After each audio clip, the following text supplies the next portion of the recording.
Penyidik Kejaksaan Negeri Bangli menggeledah kantor Lembaga Perkreditan Desa Adat Penaige, Kecamatan Bangli, Kabupaten Bangli, Jumat 25 Agustus. Penggeledahan dilakukan untuk mencari barang bukti dokumen pertanggungjawaban keuangan LPD tahun 2015-2020. Sebab Kejari Bangli mencium dugaan korupsi di Lembaga Keuangan Desa Adat tersebut.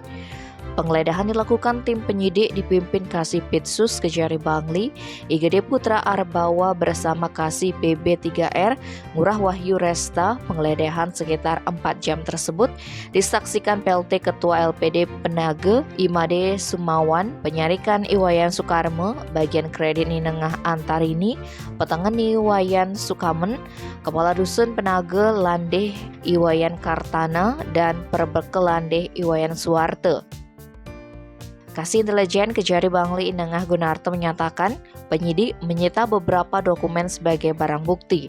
Gunarto juga menyampaikan dugaan korupsi itu telah didalami penyidik sejak 2 bulan lalu. Kini kasusnya sudah masuk tahap penyidikan, namun belum ada tersangka. Demikian pula soal kerugian negara masih perlu dihitung. Hingga saat ini sudah ada sekitar 9 orang dimintai keterangan guna mendalami dugaan korupsi tersebut. Hasilnya diduga ada yang meminjam uang LPD tanpa melalui prosedur.